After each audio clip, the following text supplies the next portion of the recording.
The crack of a beer mug slamming against wood cut through the Saturday night noise like a rifle shot. "Hey, check out that dog." The Iron Horse Bar sat 3 miles from Fort Bragg's main gate, a weathered establishment that had served soldiers since Vietnam. 25 patrons filled the space tonight, most wearing civilian clothes, but sporting military haircuts that betrayed their profession.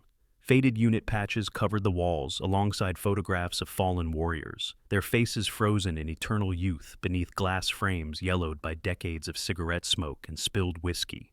Every head turned toward the corner booth, shrouded in shadow. A woman sat there alone, small, maybe 5'4", brown hair pulled back in a messy ponytail that hadn't seen a brush in days. She wore a flannel shirt so faded the original red plaid had surrendered to a washed-out pink, frayed at the shoulders where fabric had given up its fight against time. No makeup, no jewelry, nothing remarkable about her at all, except for what lay beneath the table. A Belgian Malinois rested at her feet, its muscular body coiled in that particular stillness that had nothing to do with sleep. The dog wore a tactical harness, coyote tan, the color bleached by sun and sand until it looked like desert camouflage. The harness bore no patches, no identification, just the ghost of stitching where something had once been attached and deliberately removed. Sergeant First Class Blake Holloway pushed back from his table and stood. 6 feet 2 inches of recent Ranger School graduate, shoulders like a linebacker, the fresh tab on his sleeve catching the overhead light like a Medal of Honor. He walked toward the corner with the swagger of a man who had never been told no. 4 soldiers followed, his pack, his audience. "Hey!" Blake planted both hands on the woman's table, leaning down until his face hovered inches from hers. "That harness is military issue. Where'd you get it?" The woman didn't look up, her fingers wrapped around a glass of water, plain water, condensation dripping down the sides, like tears. She rotated the glass a quarter turn, said nothing. "I'm talking to you." Blake's voice carried the edge of authority he had practiced in front of mirrors for years. "That dog. Who does it belong to?"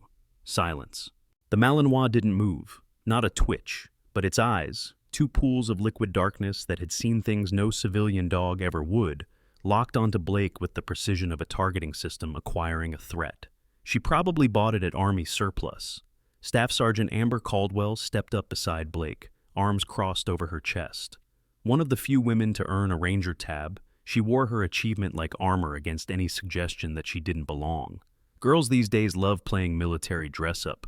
Makes for great Instagram content. Laughter rippled through the group. The woman's finger traced the rim of her glass. Around and around. Her eyes remained fixed on some point in the middle distance that only she could see. "Stolen valor," Specialist Archer Webb added, adjusting his glasses with the practiced gesture of someone who spent more time with regulations than rifles. "But with a dog. That's a new one." He worked as a K9 trainer on base, which made him an expert on everything canine in his own mind. That harness is standard issue for military working dogs. You can't just buy those at Walmart. Private First Class Levi Barnes said nothing yet, but his jaw worked like he was chewing on words too sharp to swallow. His knuckles had gone white around his beer bottle, and something dark flickered behind his eyes whenever he looked at the dog.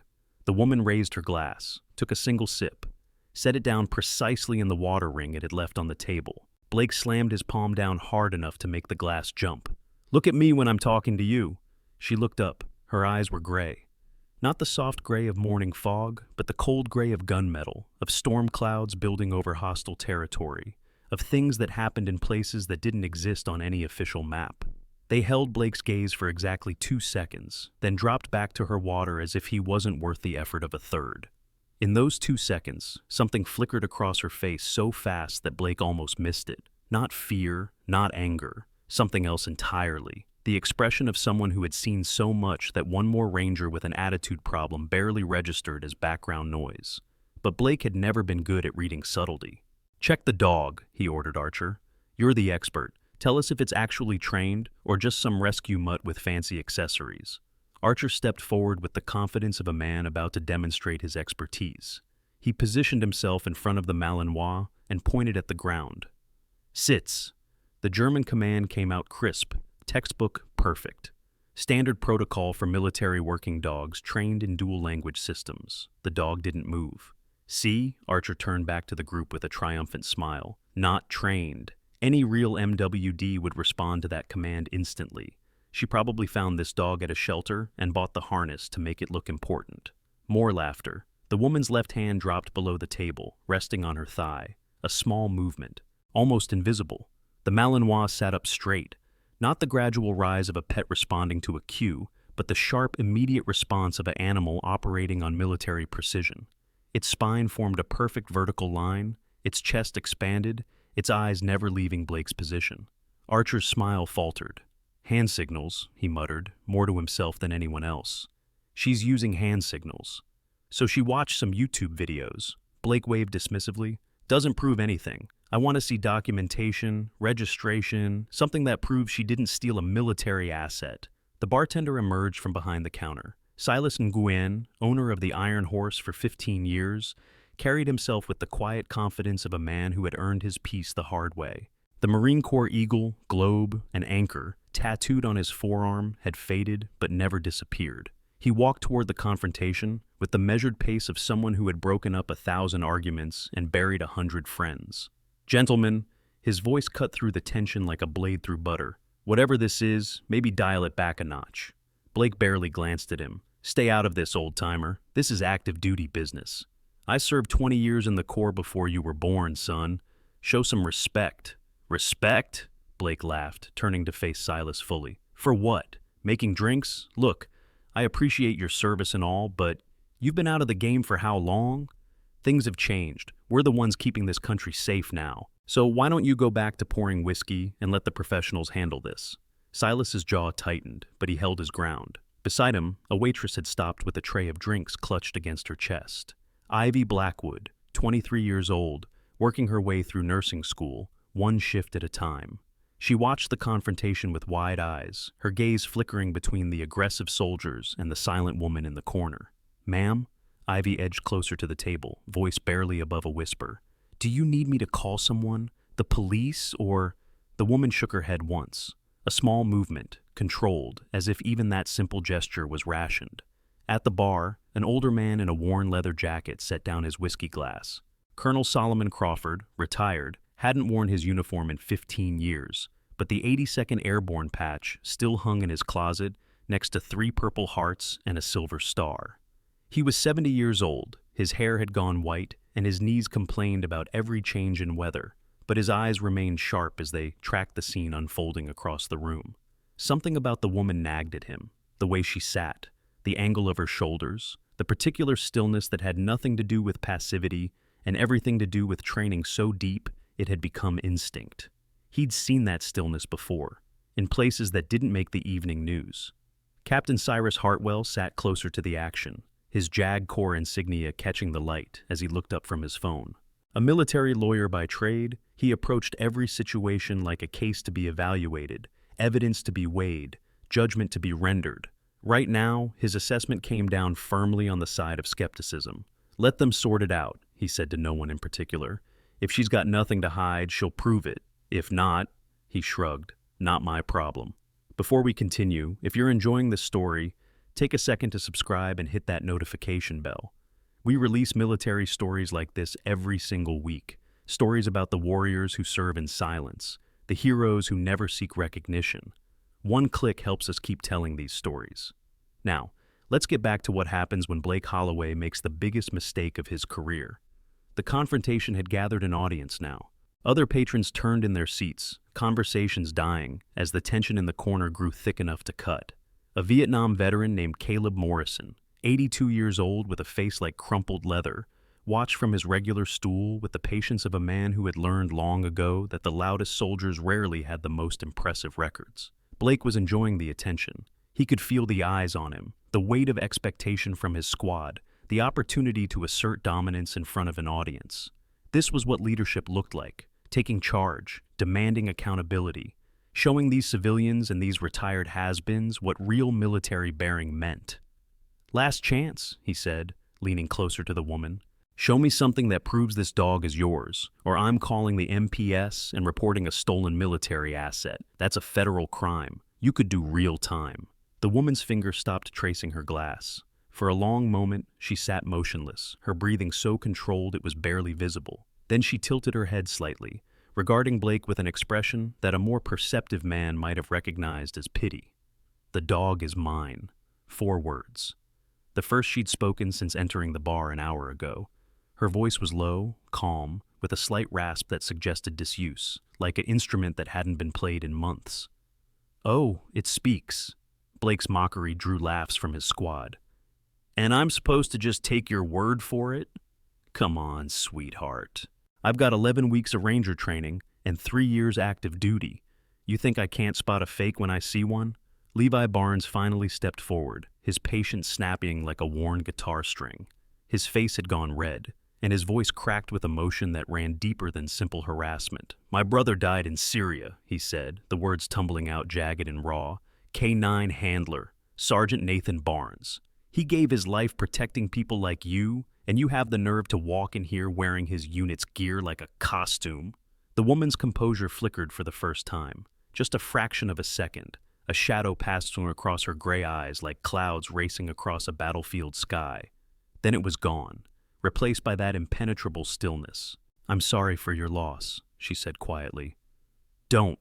Levi's voice rose, cracking. "Don't you dare. You didn't know him. You didn't watch my mother cry for months. You didn't see what it did to my dad. And now you're sitting there with some military costume and a pretty dog, playing soldier, making a mockery of everything my brother died for." Ivy the waitress stepped back, her hand rising to cover her mouth. The tension in the bar had shifted, taking on a weight that pressed against everyone present. This wasn't just harassment anymore. It was grief transformed into rage, loss, weaponized into cruelty. The woman looked at Levi, really looked at him, for the first time since the confrontation began. Her gaze traveled across his face, cataloging details, reading something in the set of his jaw and the pain behind his eyes. "Nathan Barnes," she said softly. "Sergeant K9 handler, Syria." Levi flinched as if she'd struck him. "How do you know that? How do you know his rank?"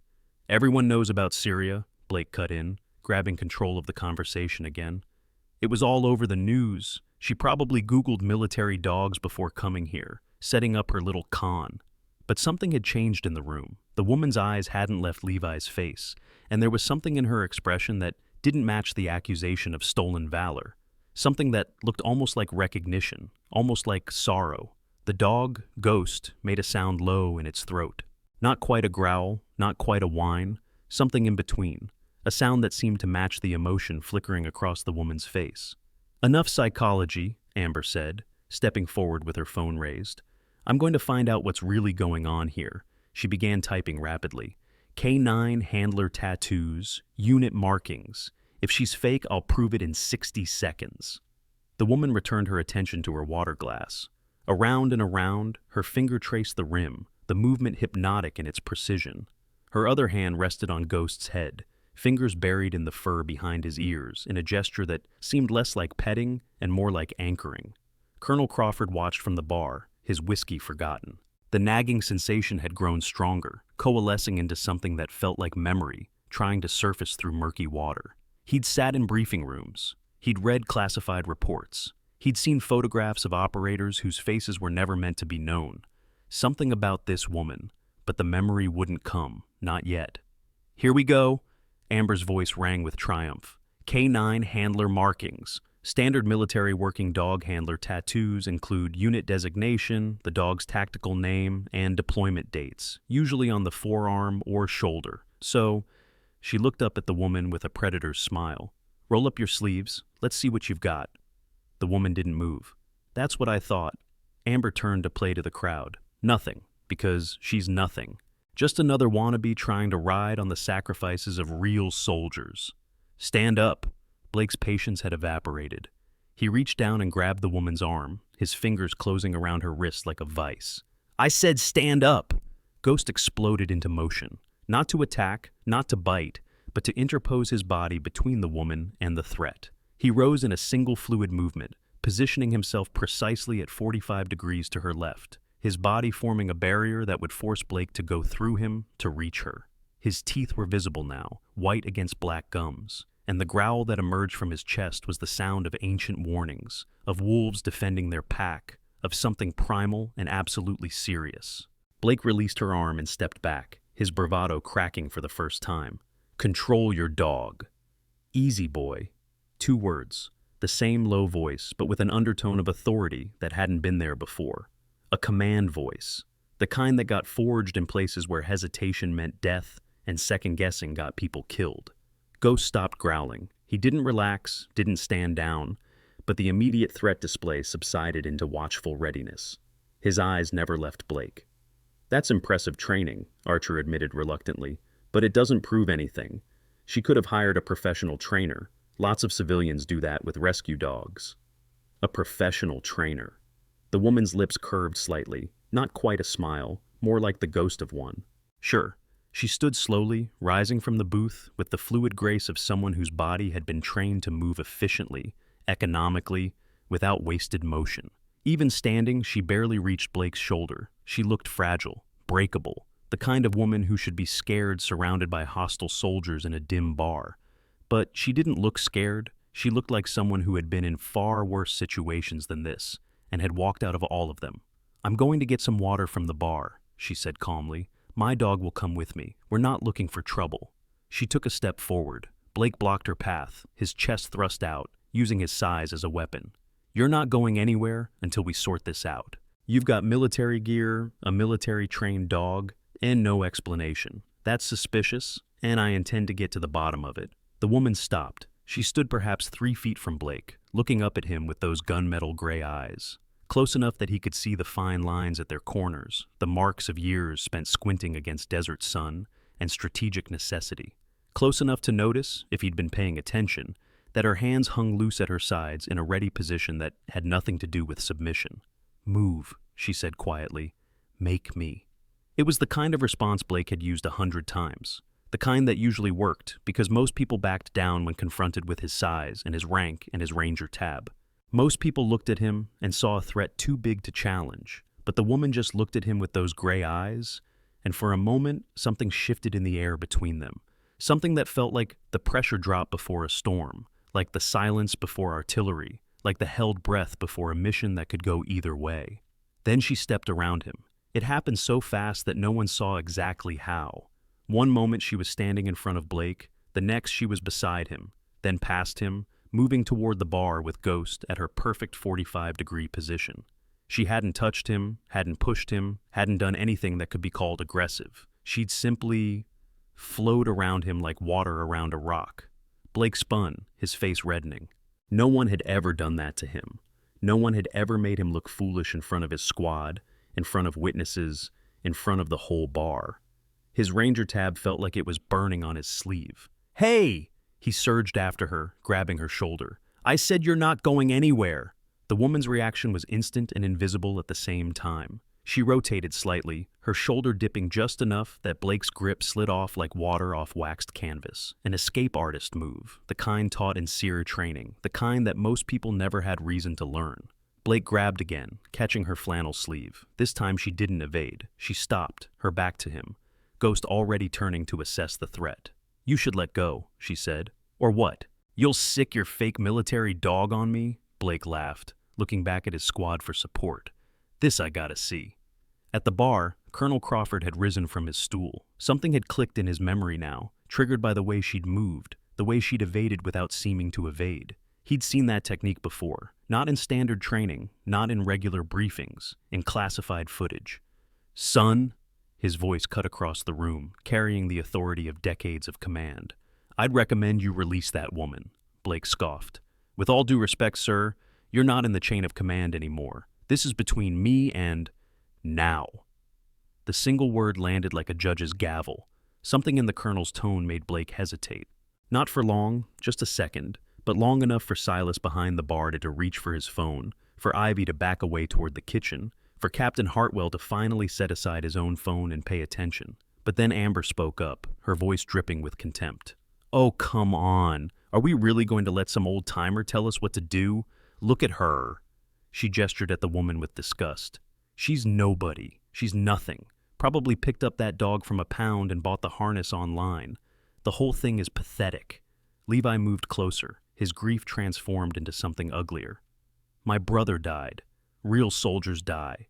And people like her get to walk around pretending, playing dress-up, making everyone who sacrificed look like fools. I'm sick of it."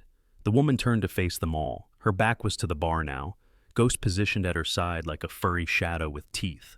The light caught her face differently from this angle, illuminating the fine lines around her eyes. The slight asymmetry of her nose that suggested it had been broken and set more than once. The faded scar that traced along her hairline like a river on a map. "I understand," she said quietly. "I understand why you're angry. I understand what loss feels like. And I understand that sometimes anger is easier than grief." "Don't you dare," Levi's voice cracked. "Don't you dare try to manipulate me with fake sympathy. You don't know anything about loss. You don't know anything about sacrifice. You're just some civilian with a costume and a dog. Hey." Archer had been scrolling through his phone, and now his face wore a confused frown. "This is weird. I'm looking up K9 handler units in Syria, and there's a lot of information that's classified. Like, really classified. More than it should be for a regular MWD operation." "So?" Blake shrugged. "Everything's classified these days. Doesn't change anything." "No, but..." Archer looked up at the woman with new uncertainty in his eyes. "It says there was a major operation in Raqqa, March of 2019. Something about an intelligence recovery mission. Details heavily redacted, but it mentions K9 assets performing heroic actions." The woman's expression didn't change, but something in the set of her shoulders shifted almost imperceptibly, like a door that had been locked was now standing slightly ajar. "Heroic actions," Amber sneered.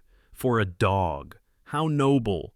That still doesn't explain why this particular woman has military gear she has no right to." The old Vietnam veteran, Caleb Morrison, had been watching in silence. Now he spoke for the first time, his voice rusty from years of whiskey and cigarettes, but carrying the weight of hard-won wisdom. "You know," he said slowly, "in my day, we had a saying. The louder a man talks about what he did, the less he probably did. And the ones who never said anything at all." He shook his head. "Those were the ones you didn't mess with. Times have changed, old man." Blake dismissed him with a wave. "These days, stolen valor is everywhere. People pretending to be heroes when they've never served a day in their lives. I've seen it a dozen times, and I'm not about to let it happen on my watch." "Your watch," Caleb chuckled, the sound like gravel shifting. "Boy, your watch hasn't even started yet." Blake's face reddened further. He was losing control of the situation, losing the narrative, and he could feel his squad's attention wavering. He needed to reassert dominance. He needed to prove that he was right, and this woman was exactly what he'd accused her of being. He grabbed her arm again, harder this time. "I want to see ID, right now. Driver's license, military ID, anything. You're going to prove who you are, or I'm calling the MPS." The woman looked down at his hand on her arm, then up at his face. For a long moment, she just stood there, evaluating him with an expression that contained neither fear nor anger, just a sort of weary assessment, like a teacher watching a student make the same mistake for the third time. "Let go," she said again. "Make me." It was the same response as before, but Blake put more force behind it this time, squeezing her arm, demonstrating his strength. Captain Hartwell stood from his table, his JAG instincts finally overcoming his reluctance to get involved. "Sergeant, that's enough. You can't physically detain a civilian without cause. Whatever you think is happening here, this isn't the way to handle it. I've got cause. Look at the evidence. Military harness, trained dog, no identification, no explanation. That's suspicious behavior, Captain. Even you have to see that. What I see is a potential harassment complaint and a ranger about to throw away his career over a dog." Hartwell's voice carried the cold precision of someone who dealt in regulations and consequences. "Release her, now! That's not a request." Blake hesitated. The captain was right about the regulations, and even Blake's arrogance wasn't enough to make him ignore a direct intervention from a JAG officer. But, backing down now, in front of everyone, after all his posturing, the woman made the decision for him. She reached into her back pocket with her free hand, the movement slow and deliberate, clearly visible to everyone watching. Blake flinched, his grip tightening. "Easy." Her voice remained calm. "I'm getting my wallet." She pulled out a thin leather billfold, worn smooth by years of handling. She didn't open it, didn't show what was inside, just held it in her hand like an offering. "You want to see ID," she said quietly. "You want to see proof. But ask yourself something first, Sergeant. What happens if you're wrong? What happens if I'm exactly who I'm not supposed to be? That's not an answer. Blake snatched the wallet from her hand before she could react. Let's see what you've been hiding. He flipped it open. The bar went silent. Blake's face underwent a transformation, color draining from it like water from a sink. His mouth opened, closed, opened again. No words came out. What? Amber pushed forward, trying to see. What is it? Let me look.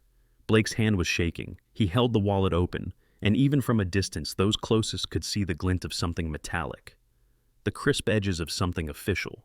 But Blake's body blocked the full view, and his expression, a mixture of confusion, fear, and dawning realization, told a story that no one else could yet read. Give it back. The woman's voice had changed, hardened. It wasn't loud, wasn't aggressive, but it carried an authority that seemed to fill the entire bar. The voice of someone who was used to being obeyed. The voice of someone who gave orders that people followed into places they might never return from. Blake's hand trembled as he closed the wallet and handed it back. He tried to speak, but whatever he had seen had stolen his words. The woman slid the wallet back into her pocket. Satisfied? I don't... Blake looked at his squad, at Captain Hartwell, at Colonel Crawford, searching for an anchor in suddenly shifting seas. That can't be real. That has to be fake. What did you see? Archer demanded. Blake, what's in the wallet? Blake swallowed hard. I need to make a call. He pulled out his phone and walked away from the group, his movements jerky, uncertain. The swagger was gone. The confidence had evaporated. Whatever he'd seen in that wallet had fundamentally altered his understanding of the situation.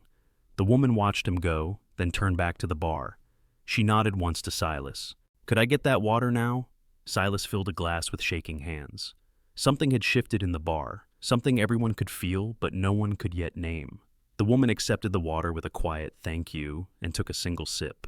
Behind her, Levi hadn't moved. His face still bore the marks of grief and anger, but confusion had joined the mixture. He stared at her back, at the dog sitting motionless at her side, trying to reconcile what he'd seen with what he believed. Who are you? He asked, his voice stripped of accusation. A genuine question. Really? Who are you? The woman set down her glass. She turned slowly, facing the young soldier who had lost his brother to a war that most Americans had already forgotten. Someone who knew him, she said softly. Your brother. Nathan. Levi's breath caught. What? Not here.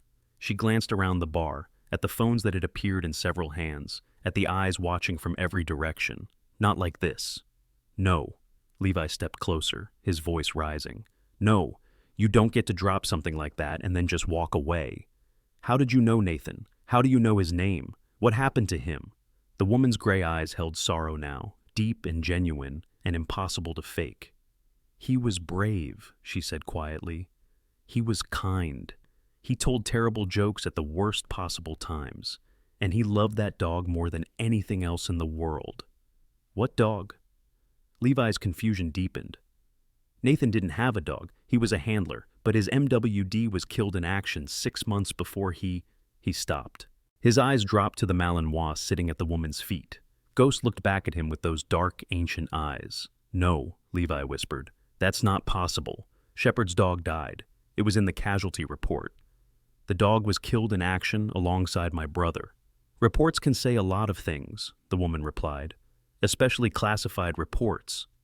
Then how? Levi's voice broke.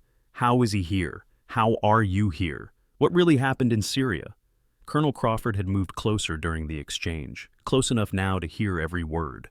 The nagging memory had finally surfaced, rising from the depths of decades of classified briefings and need-to-know information.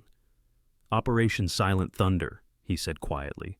The woman went very still. The colonel continued, his voice low but clear. March 2019, Raqqa, an intelligence recovery mission that went sideways. Most of the details are still classified above my pay grade, but I sat in on the briefing. His eyes locked onto hers. They showed us a photo, just one, a woman. They never gave us her name, just her call sign. The woman said nothing. They said she was the one who saved it all. The mission, the assets, everything. They said she went back into a compromised position to recover critical intelligence, and that her K9 partner stayed behind for... He stopped. His face had gone pale. For 14 hours, alone, guarding classified materials until extraction could be arranged. The bar had gone silent. Even the jukebox had stopped playing. as if the whole building was holding its breath. "That dog," Colonel Crawford pointed at Ghost. "That's not just any Malinois. That's a tactical K9 that held position in an active combat zone, alone, without handler support, for over half a day. They don't train dogs to do that. That's not training. That's loyalty." The woman's hand dropped to Ghost's head, her fingers finding the familiar path through his fur. "What was the call sign?" Levi asked, his voice barely above a whisper. "The woman in the photo. What did they call her?" Colonel Crawford's eyes never left the woman's face. "Whisper." The name landed like a stone dropped into still water, ripples spreading outward in every direction. Those closest to the conversation stiffened. Those farther away leaned in, sensing that something important was happening, but not yet understanding what. "No." Amber had pushed her way back to the front of the group. "No, that doesn't make sense." Whisper was, if that operation is real, if any of this is true, then Whisper would be special operations. She'd be SEAL. Women can't be SEALs. Everyone knows that. Can't they? The colonel raised an eyebrow. "When did you last read the regulations on special operations assignments, Staff Sergeant?" Amber faltered. "I mean, there were rumors, but there are always rumors. Sometimes rumors are true. Sometimes the truth is classified so deep that even the rumors don't come close." The colonel turned back to the woman. "Senior Chief?" She looked at him for a long moment, gray eyes searching his face for something. Recognition, perhaps, or threat assessment, or simply the calculation of risk versus necessity. Then she gave a single, almost imperceptible nod. The colonel came to attention, his spine straightened, with the muscle memory of 50 years of military service. His shoulders squared, his chin lifted, and then he raised his right hand in a salute so crisp, so precise, so filled with respect, that several other veterans in the bar found themselves rising to their feet in automatic response. "Ma'am," he said simply. The woman accepted the salute with the quiet dignity of someone who had received many but never sought them. She nodded once, acknowledgement rather than dismissal. "Please," she said. "At ease. I'm not in uniform." "With respect, ma'am, some things don't require a uniform." Levi had backed away, his face a battlefield of conflicting emotions. "Nathan," he said, the name coming out broken, "you knew my brother. You were there when he died." The woman turned to face him fully. "Yes, then tell me." Tears had started to form in Levi's eyes, the grief that had transformed into anger now reverting to its original form. "Tell me what happened. Tell me how he died. The official report was just words. Cold words on paper. I need to know the truth." The woman looked around the bar at all the watching faces, the recording phones, the audience that had gathered for a confrontation and found themselves witnessing something else entirely. "Not here," she said again. "Not with cameras, not with witnesses who don't have clearance." "Clearance?" Levi's voice cracked. "He was my brother. I have every right to know how he died."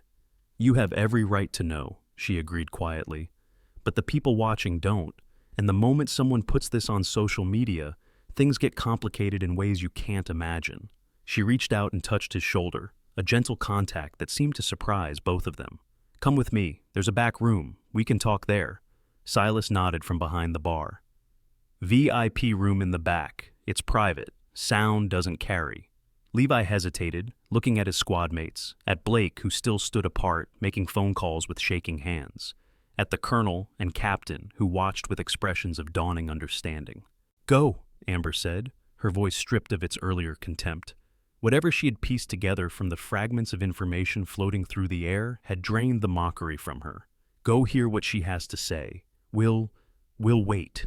Levi followed the woman toward the back of the bar, Ghost padding alongside in perfect formation. They passed between tables of silent patrons, through a doorway hung with beaded curtains that clicked softly as they parted, into a room that the Iron Horse kept for special occasions and private conversations. The door closed behind them, cutting off the view of those who remained. In the main bar, Colonel Crawford lowered himself onto a bar stool with the careful movements of age and the weight of secrets too heavy to carry standing. "Well," he said to no one in particular, "this just got interesting." Silas poured him a fresh whiskey without being asked. "Sir, permission to speak freely?" "We're not on duty, son. You can say whatever you want." "What the hell just happened? Who is she really?" The colonel picked up his glass and stared into the amber liquid as if it contained answers. She's one of the people who do the jobs that can't be acknowledged, who fight the wars that never make the news, who that come home carrying things they can never talk about to people who can never understand. He took a long drink. She's exactly what she appears to be, and nothing like what anyone expected. Across the room, Blake had finished his phone call. His face had gone gray, and when he walked back toward the group, his steps lacked their earlier confidence. He stopped in front of Captain Hartwell. "Sir," he said, his voice barely audible, "I need to report to my CO immediately. I've been advised that I may have committed a serious breach of protocol." "No," Hartwell shook his head. "You stay here. Whatever happened, we deal with it as a unit. Amber, Archer, gather around. Blake, tell us what you learned." Blake's throat worked as he swallowed. "I called a buddy in intelligence, asked him to run a check on call signs, specifically Whisper, and he told me to forget I ever heard that name." Blake's voice shook. "He said that call sign is flagged at the highest levels, that the person attached to it is classified above his pay grade, above his CO's pay grade, above anyone's pay grade outside of a very small circle. That doesn't tell us anything specific." "No." Blake looked at the beaded curtain where the woman had disappeared. "But it tells us everything we need to know. Whatever she is, whoever she is, I just spent the last hour harassing someone that people with stars on their shoulders consider important enough to protect with classification walls." Amber's face had gone pale. "What does that mean for us?" "It means," Captain Hartwell said slowly, "that we wait, and when she comes back out, we apologize properly, and we hope that she's feeling merciful." In the VIP room, separated from the drama still unfolding outside, the woman who called herself Whisper stood facing Levi Barnes. Ghost had settled at her feet, his dark eyes watching the young soldier with an intensity that seemed almost human. "What do you want to know?" she asked. "Everything." Levi's voice was raw. "Start from the beginning. Tell me everything." She nodded slowly and began to speak, her voice low and measured, carrying the weight of memories she rarely shared. March 15th, 2019. Raqqa Province, Syria. We were running a joint operation with intelligence assets, recovering information that could compromise an entire network of agents across the Middle East. 47 people, 47 names on a hard drive that we needed to extract before hostile forces could capture it. Levi listened without interrupting, his hands clenched at his sides. The extraction went wrong. We were ambushed 2 clicks from the landing zone. The team had to fall back, but the intelligence hadn't been secured yet. Someone had to stay behind. "Nathan," Levi whispered. Nathan stayed to provide cover fire while I went back for the hard drive. He held a position that should have been impossible to hold. 3 minutes. That's all I needed. 3 minutes to get to the bunker, secure the intelligence, and get out. She paused, her jaw tightening. I got the drive. I was heading back to Nathan's position when the second wave hit. He was surrounded. I tried to reach him, tried to fight my way through, but there were too many. Her voice caught for just a moment before she controlled it. "He told me to go," his last transmission. "Whisper, go. Save the 47. That's an order." Tears were streaming freely down Levi's face now. "I should have stayed. I should have found a way. But he was right. The mission came first. The 47 came first. So I ran." "And the dog?" Levi looked upon at Ghost. "How did he survive?" "Ghost was with me when I went back for the drive. When the second ambush hit, we got separated from Nathan. The bunker was compromised, but I couldn't carry the hard drive and fight at the same time. So I gave Ghost a command I'd never given before. I told him to guard, hold position, protect the asset. Don't leave until I come back or until the code word is given." She looked down at her partner. "That dog stayed in that bunker for 14 hours, alone, in an active combat zone, with hostile forces searching for the intelligence we'd taken. He didn't move, didn't bark, didn't give away his position. He just stayed and guarded, exactly like I asked." 14 hours, Levi repeated, the number hitting him like a physical blow. "When extraction finally came, they found him exactly where I'd left him. Dehydrated, exhausted, but still guarding. The hard drive was intact. The 47 were saved." She knelt down and put her arms around Ghost's neck, pressing her face into his fur for just a moment. "He's the reason any of those people are alive. He and Nathan. They saved them all." Levi sank into a chair, his legs unable to support him anymore. "Why didn't we know? Why weren't we told any of this?" "Because officially, that operation never happened. The 47 are still active, still in the field. If anyone knew what really occurred, their covers would be compromised. Your brother died a hero, Levi, but he died a classified hero, one whose sacrifice could never be publicly acknowledged, because acknowledging it would undo everything he died to protect. Levi struggled for words. That's not fair. No, it's not. The woman stood, her expression softening slightly. But it's the job. It's what we sign up for. Your brother knew the risks. He accepted them. And in the end, he made a choice that saved 47 lives. That's not nothing. That's everything. Levi wiped his eyes with the back of his hand. What was he like? At the end? Was he scared? A small smile touched her lips, the first genuine expression she'd shown all night. Nathan Barnes was never scared. He was cracking jokes even when everything was falling apart. His last transmission to me, after he told me to go, after he gave the order that saved the mission. She shook her head, the smile widening slightly. He said, "Hey, Whisper, tell my dog I said good boy." A broken laugh escaped Levi's throat, mixing with his tears. That sounds like him. That sounds exactly like him. He died making a difference. He died saving people. And he died trusting me to finish what we started. She met Levi's eyes. I'm sorry I couldn't save him. I'm sorry the reports couldn't tell you the truth, but I wanted you to know, wanted your family to know, that he was the best of us, the bravest of us, and not a day goes by that I don't think about what he did. Levi sat in silence for a long moment, processing everything he had learned. Then he looked up at her with new eyes. Why are you here? He asked. In this bar tonight? It can't be a coincidence. It's not. She reached into her pocket and pulled out a photograph, worn at the edges from handling. I came to see the Peterson family. They live about 10 miles from here. Corman Daniel Peterson.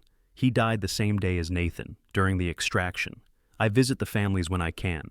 Tell them what I'm allowed to tell them. Answer what questions I can. Peterson, Levi frowned. I think Nathan mentioned him once. They were in the same briefing room. They were friends. Daniel used to tease Nathan about his terrible jokes. Said he'd rather take a bullet than listen to another one. She smiled sadly at the memory. The day he died, Daniel was trying to reach Nathan's position, trying to provide medical support. He didn't make it, but he tried. They both died trying to help each other. Levi took a deep, shaky breath. Can I come with you? To see the Petersons? I'd like to.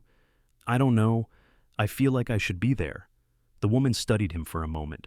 That's up to the Petersons, but I can ask. They sat together in silence for a few minutes, the weight of shared grief creating a connection that hadn't existed an hour ago.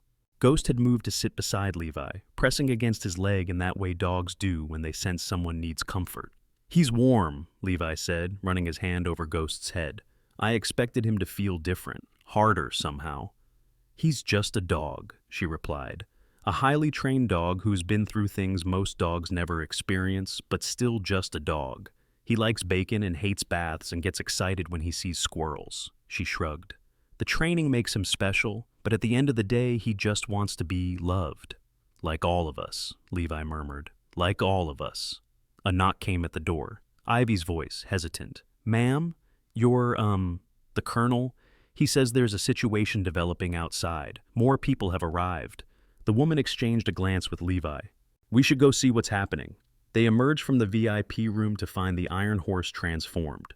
In the 20 minutes they had been gone, the population of the bar had nearly doubled. Word had spread somehow, through text messages and phone calls, and the mysterious network that connected military communities faster than any official communication.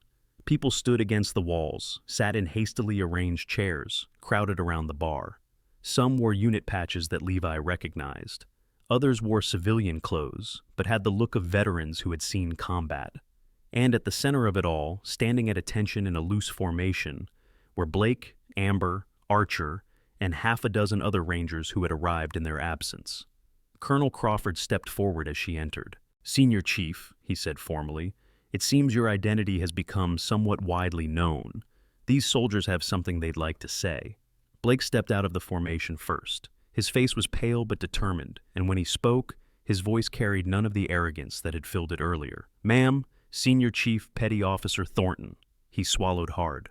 On behalf of myself and my squad, I offer our sincere and complete apologies for our behavior tonight. We acted dishonorably. We disrespected a senior enlisted member with a record of service that we can only aspire to match. We were wrong, and we accept full responsibility." He dropped to one knee. Behind him, Amber and Archer and the others did the same. "We request the opportunity to make amends in whatever way you see fit. Any disciplinary action, any punishment, we'll accept without complaint. We were supposed to be rangers, and rangers are supposed to recognize warriors. We failed that test tonight." The bar had gone completely silent. Even the new arrivals held their breath, watching to see what would happen. The woman looked at the kneeling soldiers for a long moment. Then she walked forward until she stood directly in front of Blake. She reached down and put her hand on his shoulder. "Stand up." He rose slowly, his eyes not quite meeting hers. "Look at me." He raised his gaze. "That ranger tab on your sleeve," she said quietly. "It's not a trophy. It's not a badge of superiority. It's a responsibility. It means you're supposed to be better than this. Not just physically, not just tactically, but morally, ethically, in every way that matters." Blake nodded, shame coloring his features. "You failed tonight. You acted like a bully instead of a leader. You used your rank and your size and your training to intimidate someone you assumed was weaker. That's not what Rangers do. That's not what any soldier should do." "Yes, ma'am." "But," she waited until he met her eyes again, "you also recognized your mistake. You apologized. You knelt in front of witnesses and admitted you were wrong. That takes courage, too. A different kind of courage, but real courage nonetheless." Blake's throat worked as he swallowed. "We're all human. We all make mistakes. The measure of a soldier isn't whether they fall down. It's whether they get back up and do better." She stepped back. "Consider this a lesson. One I hope you never forget." "I won't, ma'am. I swear I won't." She nodded once. "Then we're done here. All of you, get up. And the next time you see someone who doesn't look like what you expect, remember this night. Remember that service doesn't always come with a uniform, and valor doesn't always announce itself." The kneeling soldiers rose to their feet. The tension in the bar broke like a fever, conversations resuming in low, reverent tones. Ivy appeared at the woman's elbow. "Ma'am, can I get you anything? Food? A drink? On the house." "Just water, thank you." The old Vietnam veteran, Caleb Morrison, had made his way through the crowd. He stopped in front of her and raised a trembling hand in a salute that had last been used in a jungle 50 years ago. "Ma'am," he said simply, "tonight, drinks are on me, for you and anyone you're with." "That's very kind, but no arguments." His roomy eyes held hers. "I know what it is to serve in silence, to do things that can never be acknowledged, to carry weights that nobody else can see. You let an old man buy you a drink, and you accept the gratitude of someone who understands, even if he can't say it out loud." She looked at him for a long moment, then nodded. "One drink, thank you." The night had shifted into something unexpected. What had begun as a confrontation had become something like a gathering, a communion of people who served or had served or loved those who served. The woman found herself surrounded not by enemies but by allies, by people who wanted to shake her hand or offer their thanks or simply stand near her as if her presence conveyed some blessing. Ghost stayed at her side through all of it, a steady anchor in the swirl of humanity. Levi had joined the conversation. His earlier grief transformed into something more like peace. He spoke quietly with other soldiers about his brother, sharing stories he'd never been able to share before. At the bar, Captain Hartwell stood beside Colonel Crawford, both men watching the scene unfold. "Interesting night," Hartwell observed. "That's one word for it. What happens now? To the personnel involved, I mean. This is going to have repercussions." Crawford shrugged. "That depends on her. If she wants to file complaints, there's enough here to end careers. But somehow, I don't think that's her style." "Why not? She'd be within her rights." The colonel took a sip of his whiskey. "Because people like her don't seek punishment. They seek understanding. They want the lesson to matter more than the consequences." He set down his glass. "I've known a few operators in my time, not many, and never well, but enough to recognize the type. They're not interested in destroying people. They're interested in building them up, even the ones who attack them. That's remarkably generous. It's remarkably rare, which is why people like her end up doing the jobs they do, not because they're the most violent, or the most skilled, or the most dedicated, because they're the most human. They remember what they're fighting for, even when the fighting gets ugly. The night wore on. Conversations rose and fell like tides. Stories were exchanged, bonds were formed. Walls that had existed between strangers began to crumble under the weight of shared purpose. And through it all, the woman who called herself Whisper stood at the center of it all, accepting gratitude she hadn't sought, offering forgiveness that hadn't been asked for, demonstrating the kind of quiet leadership that no training could teach. At 11:30, her phone buzzed. She glanced at the screen, and something flickered across her face. A tightening around the eyes, a slight intake of breath. Whatever the message contained, it wasn't what she'd expected. "Everything okay?" Ivy asked, noticing the change. "Fine," she replied, but her voice had tightened. "I need to make a call. Is there somewhere quiet?" "The VIP room is still available. Thank you." She slipped away from the crowd, Ghost following at her heels. The beaded curtain clicked behind her, cutting off the noise and light of the bar. Alone in the dim room, she dialed the number that had appeared on her screen, a number she hadn't seen in 5 years, a number attached to someone who was supposed to be dead. The line connected. Whisper, a voice she knew intimately, one that had haunted her dreams and her waking hours ever since March 15th, 2019. Long time. Her knees nearly buckled. "Nathan?" A pause, then a low laugh, familiar despite the years. "Surprised? You're dead. I watched you die." The reports confirmed it. Reports can say a lot of things, especially classified reports. The same words she'd used earlier, thrown back at her with gentle irony. Turns out the rumors of my death were strategically useful. 5 years, her voice cracked. 5 years I've carried this. 5 years I've visited families. 5 years I've told Levi stories about his dead brother. I know, I'm sorry.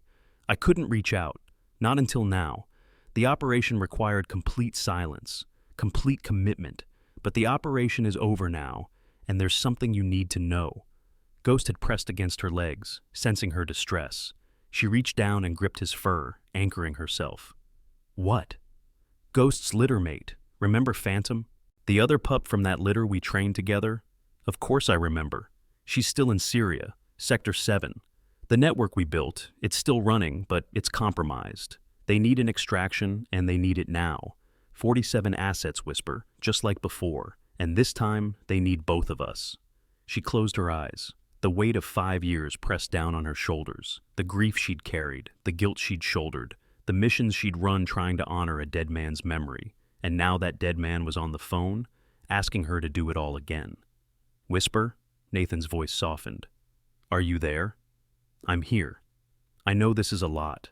I know I have no right to ask. But Phantom is out there alone, holding position just like Ghost did. And the 47 are counting on us. Both of us, together this time." She opened her eyes and looked down at Ghost. The dog looked back at her with those dark, ancient eyes that had seen bunkers and battlefields and horrors she couldn't describe to civilians. "When?" "Soon. I can't give details over this line, but soon. Can you be ready?" "I'm always ready." "I know." There was a smile in his voice now, the same smile that had cracked jokes in the middle of firefights and told her everything would be okay even when nothing was. "That's why I called you first. That's why it has to be you. The Petersons," she said suddenly. "I was supposed to visit them tonight. Daniel's family. I know. I'm sorry about the timing, but this can't wait. They've waited 5 years. They can wait one more day. Thank you, Whisper. Thank you for understanding." She gripped at the phone tighter. "Nathan?" "Yeah?" "Don't you dare die on me again. I couldn't handle it twice." Another laugh, warm and familiar. "I'll do my best. Ghost Unit 7, back in action. Just like old times." Just like old times. The line went dead. She stood in the darkness of the VIP room, phone still pressed to her ear, trying to process what had just happened. Nathan was alive. The mission wasn't over. And somewhere in Syria, a dog named Phantom was holding position, waiting for someone to come back for her, just like Ghost had waited, just like she had promised she always would. Ghost nuzzled her hand, and she knelt down to press her forehead against his. "One more time, boy. One more mission. You ready?" The dog's tail wagged once. His eyes never wavered. She stood, squared her shoulders, and walked back into the light. The bar had grown quieter now, the initial surge of emotion settling into something calmer. People sat in small groups, talking softly, sharing drinks and memories. Levi was still there, deep in conversation with Colonel Crawford, learning things about his brother that no official report would ever contain. The woman walked to the center of the room, and somehow, without her saying anything, everyone turned to face her. The conversations died. The glasses stopped clinking. The whole bar held its breath. "I want to thank you all," she said quietly, her voice carrying to every corner, "for your understanding, for your forgiveness, and for reminding me why we do what we do." Blake straightened where he stood. "Ma'am, is there anything we can do? Anything at all?"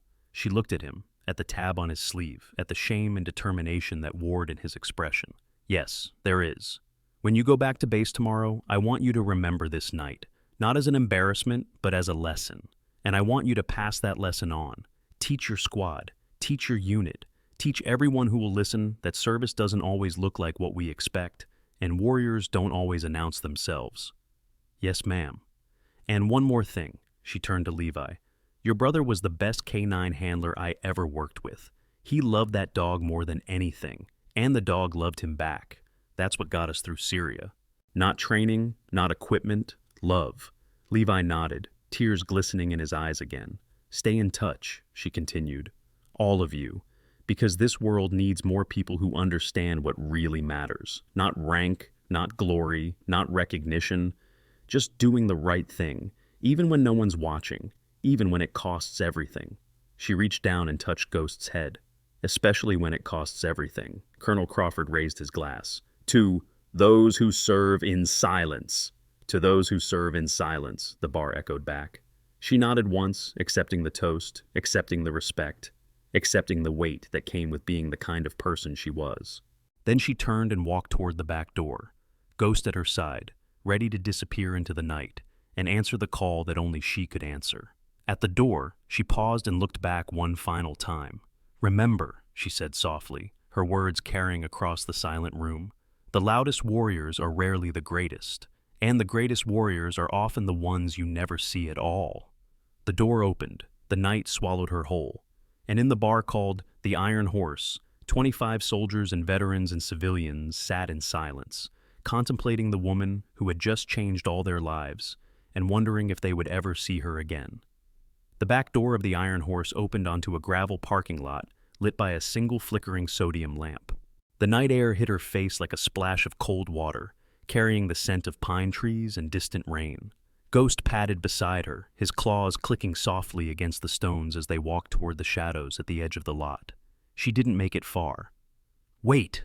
Levi's voice cut through the darkness behind her. She heard his footsteps crunching on gravel, hurried but hesitant, like a man chasing something he wasn't sure he wanted to catch. She stopped, but didn't turn around. "Please," he said, closer now. "Just give me a minute."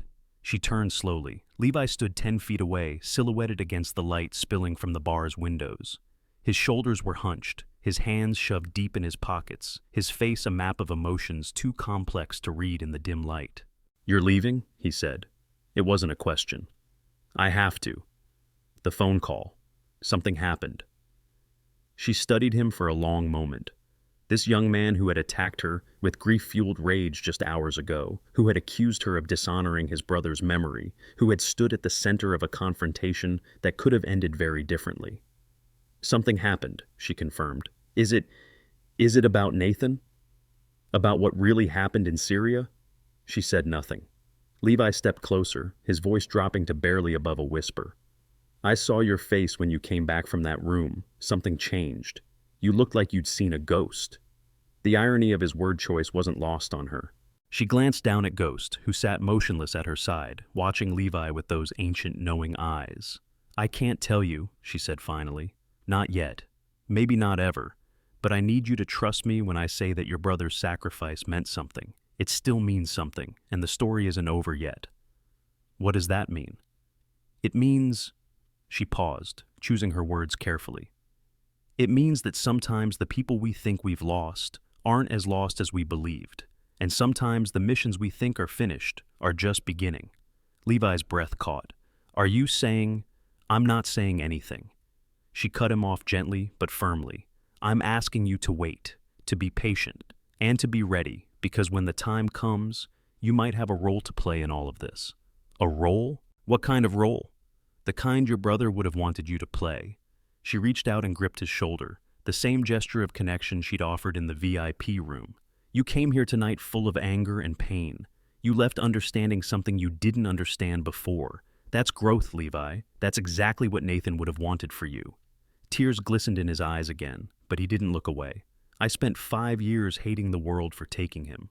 5 years being angry at everyone and everything. And tonight I find out that the whole story was different from what I believed. The whole story is always different from what we believe. That's the nature of truth. It reveals itself in pieces when we're ready to receive it. And you think I'm ready now? She studied his face, seeing echoes of Nathan in the set of his jaw. The determination in his eyes, the stubborn strength that ran through the Barnes family like a river through bedrock. I think you're getting there.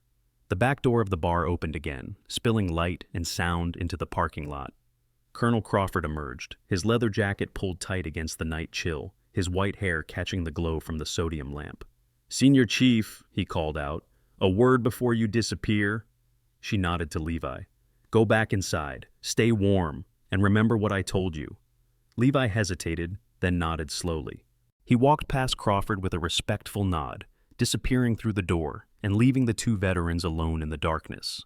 Crawford approached with the measured pace of a man who had learned long ago that rushing rarely accomplished anything worth accomplishing. He stopped a few feet away, his hands clasped behind his back, in a posture that spoke of decades of military bearing. "You're going back," he said, not a question. "How did you know?" "Because I know that look. I've seen it before, on the faces of operators heading into missions they might not come back from. The look of someone who's made peace with what they have to do." She didn't deny it. Crawford reached into his jacket pocket and pulled out something small, metallic, worn smooth by years of handling. He held it out to her, and even in the dim light, she recognized it immediately. A challenge coin. Bronze, heavy, engraved with symbols that most people would never understand. On one side, the words "Silent Thunder" curved around the edge. On the other, a date, March 15th, 2019. "I've carried this for 5 years, Crawford said quietly. "They gave it to me after the briefing, after they showed us what you and your team accomplished. They said it was a reminder that some victories can never be celebrated publicly, but they should never be forgotten privately." She took the coin, feeling its weight in her palm. "Sir, I can't accept this." "You can, and you will." His voice brooked no argument. "I've been waiting to give that to the right person for half a decade. Tonight, I found her." She closed her fingers around the coin, feeling its edges press into her skin. "Thank you. Don't thank me. Just come back alive." He paused, his eyes searching her face. "Whatever you're walking into, whatever mission is pulling you away from here tonight, remember that there are people who know what you've done. People who will remember, even if the world never learns your name. That's not why I do it. I know. That's exactly why you deserve to be remembered." They stood in silence for a moment. Two soldiers from different generations, different wars, different worlds, connected by the invisible threads of service and sacrifice that bound all warriors together. Then Crawford stepped back and raised his hand in a salute. "Good hunting, Senior Chief." She returned the salute with crisp precision. "Thank you, Colonel, for everything." He nodded once, then turned and walked back toward the bar, leaving her alone with Ghost in the darkness. She looked down at her partner, at the dog who had stayed by her side through firefights and flashbacks, through nightmares and new beginnings. Ghost looked back at her with those dark, steady eyes that had seen the worst humanity had to offer and still believed in the best. "One more time," she whispered. "One more mission, and then maybe we can finally rest." Ghost's tail wagged once, a brief acknowledgement that needed no words. They walked together toward the edge of the parking lot, toward the shadows that waited to swallow them whole. Behind them, the sounds of the iron horse faded into the distance, replaced by the whisper of wind through pine trees and the distant rumble of thunder over Fort Bragg. She had almost reached her truck when another set of footsteps caught her attention. Lighter than Levi's, more purposeful than Crawford's. She turned to find Ivy Blackwood standing at the edge of the light, her waitress apron still tied around her waist, her eyes wide with something that looked like determination, mixed with fear. "Ma'am," Ivy said, her voice trembling slightly, "I know you're leaving. I know I probably shouldn't bother you, but I had to say something before you go." "Go ahead." Ivy twisted her hands together, gathering courage. "My father was a Marine, Fallujah, 2004. He came home different. Broken, my mom used to say. He never talked about what happened over there, never let anyone in. And then one day, when I was 12, he just left, walked out the door and never came back. She paused, swallowing hard. For years, I hated him for that. Hated the military, hated everything connected to it. I took this job because it was the only place that would hire me with my schedule, not because I wanted to be around soldiers. A tear slipped down her cheek. But tonight, watching you, watching how you handled everything, I think I finally understand something I never understood before. What's that? That the weight my father carried wasn't his fault. That what he went through changed him in ways I couldn't see. And that maybe, wherever he is now, he's still fighting battles I can't imagine. Ivy wiped her eyes with the back of her hand. I just wanted to say thank you for showing me that, for helping me forgive someone I thought I could never forgive. The woman stepped forward and took Ivy's hands in hers. Your father's war didn't end when he came home. It followed him, haunted him, broke him in ways that no one who hasn't been there can understand. But that doesn't mean he stopped loving you. It means he loved you so much that he couldn't bear to let you see what he'd become. How do you know that? Because I've been there, because I've felt that weight. And because every warrior I've ever known who walked away from their family did it not out of weakness, but out of a twisted kind of love. They thought they were protecting the people they cared about by removing themselves from the equation. Ivy's tears fell freely now. Do you think he's still out there somewhere? I don't know, but I know that if he is, he thinks about you every day. And I know that if you ever get the chance to see him again, you should take it. Not to demand explanations, not to assign blame, just to let him know that you understand, that you forgive him, that you love him despite everything. Ivy nodded, unable to speak. The woman released her hands and stepped back. Take care of yourself, Ivy Blackwood, and take care of the soldiers who come through that bar. They need people like you more than they know. I will. Ivy's voice was barely a whisper. I promise I will. She watched the young waitress walk back toward the bar, her steps steadier than before, her shoulders straighter, as if a weight she'd carried for years had finally begun to lift. Then she turned to her truck, a battered Ford pickup that had seen better decades, and opened the passenger door for Ghost. The dog jumped in with practiced ease, settling into the seat that had molded to his body over countless miles and missions. She walked around to the driver's side and paused with her hand on the door handle. The night stretched out before her, full of shadows and possibilities, full of missions yet to come and battles yet to be fought. Nathan was alive. The words still felt impossible, even though she'd heard his voice, recognized his laugh, felt the truth of him resonating through the phone line like a frequency only she could detect. 5 years of grief, 5 years of guilt, 5 years of carrying the weight of his supposed death on her shoulders. And now she learned it had all been a cover story. She should be angry.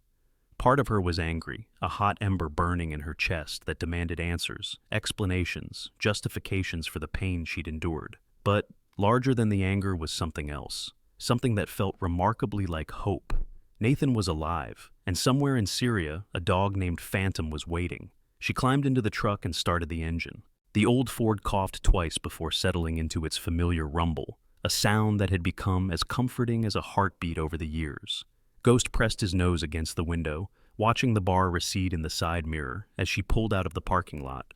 The iron horse grew smaller and smaller until it was just a smudge of light against the darkness, then nothing at all. The road unwound before her like a ribbon of possibility. She drove in silence for 20 minutes, her thoughts churning through everything that had happened, everything that was about to happen, everything that had led her to this moment. Her phone buzzed again. A text message this time, from a number she didn't recognize. Extraction point confirmed, 2300 hours tomorrow, coordinates to follow. Ghost Unit 7 reassembling. She read the message 3 times, committing every word to memory, then deleted it. Old habits died hard, especially habits that had kept her alive through situations that should have killed her a dozen times over. Ghost Unit 7. The name echoed through her mind like a prayer, like a promise, like a homecoming she hadn't known she needed. They had been the best. 7 operators and their K-9 partners, handpicked for missions too sensitive for regular channels, too dangerous for conventional forces. They had worked in shadows, fought in silence, died in classified reports that would never see the light of day. Or so she had believed. If Nathan was alive, who else might have survived? Who else might be waiting in the wings, ready to answer the call when the mission demanded it? The questions multiplied faster than she could process them, each one spawning a dozen more. But underlying all of them was a single, unshakable truth. She wasn't alone anymore. For the first time in 5 years, she wasn't carrying this weight by herself. The thought should have brought comfort. Instead, it brought fear. Because having people to lose meant having something that could be taken away. And she had learned long ago that the universe had a cruel way of taking away everything she dared to love. She drove for another hour, following roads that grew progressively smaller and more isolated, until she reached a safe house that officially didn't exist. A cabin in the woods, stocked with supplies and equipment, maintained by people whose names she would never know. Ghost jumped out of the truck and immediately began a perimeter sweep, his nose working overtime as he cataloged scents and assessed threats. She watched him work, marveling as always at the precision of his training, the dedication of his focus, the absolute commitment to the task at hand. Inside the cabin, she found everything she needed: communications equipment, weapons, medical supplies, maps of regions that most Americans couldn't locate on a globe. Everything required for a mission that would never be acknowledged and could never be discussed. She sat down at the small desk in the corner and began to plan. Tomorrow night, she would be extracted. The day after, she would be in transit to a location she couldn't yet know, and sometime after that, she would be back in the field, doing the work that had defined her entire adult life. But first, there was something she needed to do. She picked up a secure phone and dialed a number she had memorized years ago, a number that connected to a house 10 miles from Fort Bragg, where a family waited for news about a son who had died serving his country. The phone rang 3 times before a woman's voice answered, thick with the weariness of someone who had learned to expect bad news. "Hello? Mrs. Peterson, this is a friend of Daniel's. I was hoping I could come see you tomorrow morning. There are some things I'd like to share with you about your son." A long pause. Then, softly, "We've been waiting for 5 years for someone to tell us the truth about what happened to our boy. Are you that someone?" "I'm going to try to be, ma'am. I'm going to try." She arranged the visit for 9 the next morning, then ended the call and sat in silence, staring at the wall. The Peterson family deserved answers. So did the Barnes family. So did all the families of all the warriors who had fallen in operations that would never be declassified, in battles that would never make the history books, in sacrifices that would never receive the recognition they deserved. She couldn't give them everything. Classification levels and national security and operational necessity would always limit what she could share, but she could give them something. She could give them the knowledge that their loved ones had mattered, had made a difference, had died for something worth dying for. That was the least she could do, the very least. Ghost finished his perimeter sweep and padded back into the cabin, settling at her feet with a contented sigh. She reached down and scratched behind his ears, feeling the familiar texture of his fur beneath her fingers. "Tomorrow's gonna be a big day, boy. You ready?" The dog's tail thumped once against the wooden floor. "Yeah," she said softly. "Me too." She spent the night preparing, checking equipment, reviewing protocols, running through scenarios in her mind, planning for contingencies, preparing for the 1,000 things that could go wrong in any operation. At 0600 hours, she rose from a sleep that had been more meditation than rest and began her morning routine. Exercise, breakfast, equipment checks, the rituals that had kept her grounded through years of chaos as an uncertainty. At 0830, she loaded Ghost into the truck and drove to the Peterson house. The home was modest, a single-story ranch with a carefully maintained lawn and a flag flying at half-staff. She parked on the street and sat for a moment, gathering her thoughts, preparing for a conversation that would require all of her emotional reserves. Ghost whined softly, sensing her tension. "Stay here, boy. I'll be back soon." She walked up the front path and knocked on the door.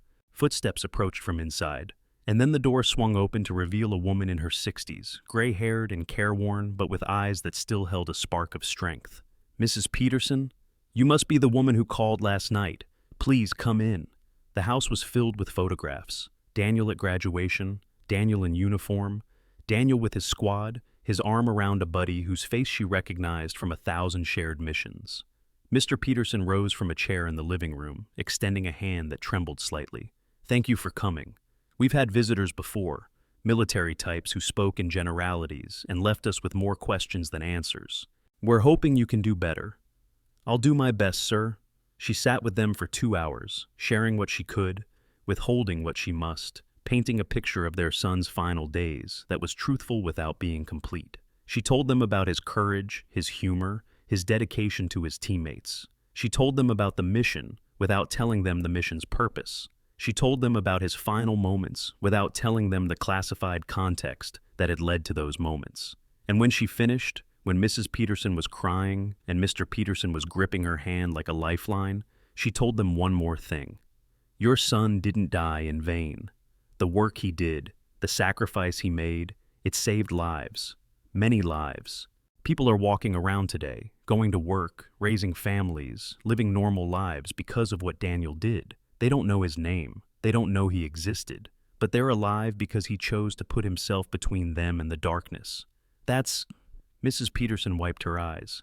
That's all we ever wanted to know, that it meant something, that he meant something. He meant everything, ma'am, to me, to his teammates, to the 47 people who are still breathing because of him. She stayed a while longer, answering questions where she could, deflecting where she couldn't, offering comfort in the only way she knew how. And when she finally rose to leave, both Petersons embraced her with a fierceness that spoke of 5 years of unanswered questions finally finding resolution. Will we ever know the whole truth? Mr. Peterson asked at the door. Someday, maybe, when the world is ready, when the people he protected are no longer in danger. She paused. But know this, I will never forget your son, and I will spend the rest of my life trying to be worthy of his sacrifice. She walked back to her truck where Ghost waited, his tail wagging as she approached. She climbed in, started the engine, and drove away from the Peterson house with tears streaming down her face for the first time in years. The rest of the day passed in a blur of preparation and anticipation. She made one more stop, at a cemetery on the outskirts of town, where a headstone marked the supposed final resting place of Sergeant Nathan Barnes. She stood before the grave for a long time, Ghost at her side, staring at a name that she now knew was carved on a stone marking an empty plot. You magnificent liar, she whispered. 5 years I came here. 5 years I talked to a stone, and the whole time you were out there somewhere, doing the same work we always did. The wind rustled through the trees overhead, carrying the scent of flowers and fresh-cut grass. I'm coming for you, Nathan. I'm coming for Phantom. And when this mission is over, you and I are going to have a very long conversation about communication and closure, and not letting your friends think you're dead for half a decade. She placed her hand on the headstone, feeling the cool granite beneath her palm. Ghost Unit 7, back in action, just like you said, just like old times.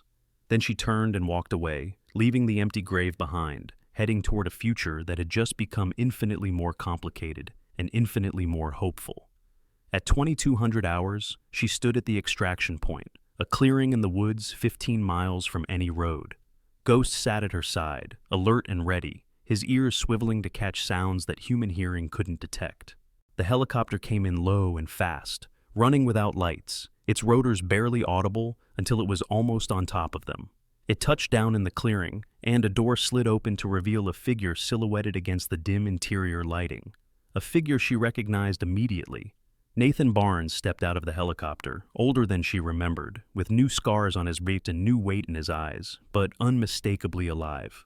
He walked toward her, with the same easy confidence she remembered from 1,000 shared missions, the same crooked smile playing at the corners of his mouth. Whisper, he said. You look good.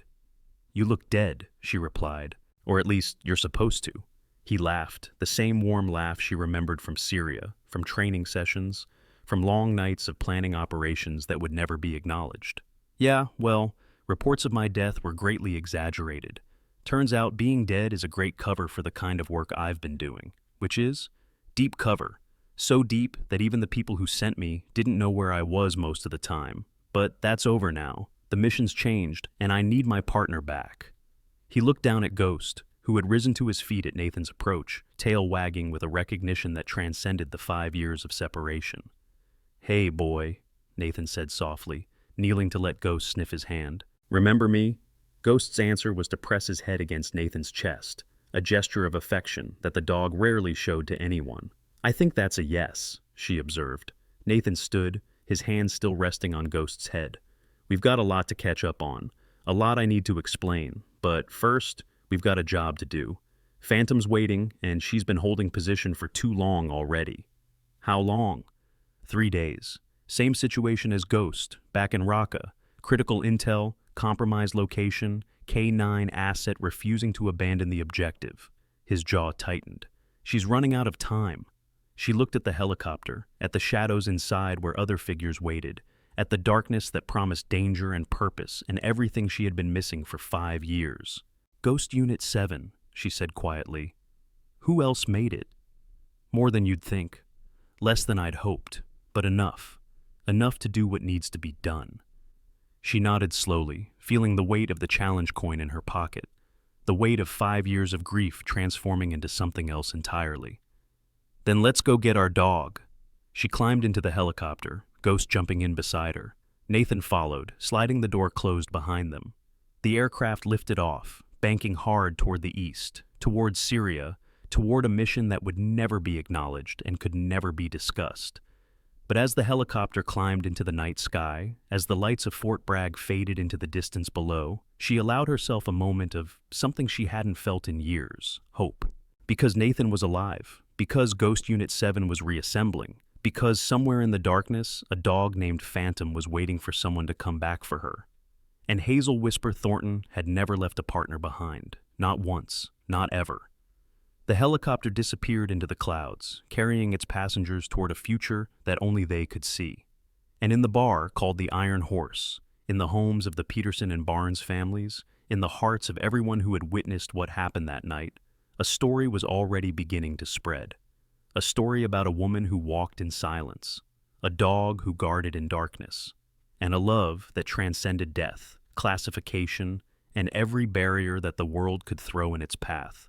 Some stories are never meant to be told, but the greatest stories are never meant to end. Tonight, you witnessed something powerful.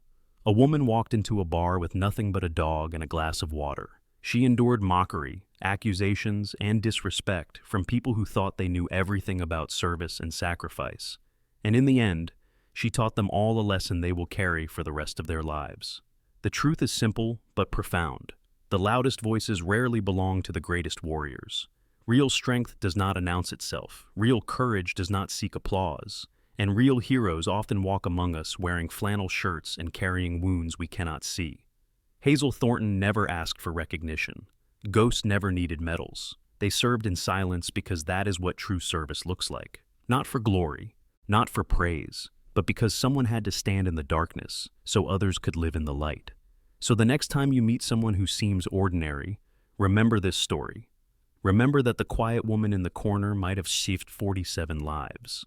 Remember that the scarred veteran at the end of the bar might have held a position for 14 hours alone. Remember that every person you encounter carries a story you know nothing about.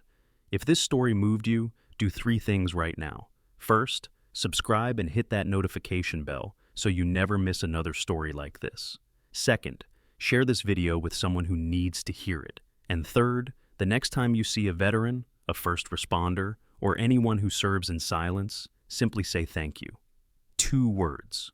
That is all it takes to honor a lifetime of sacrifice.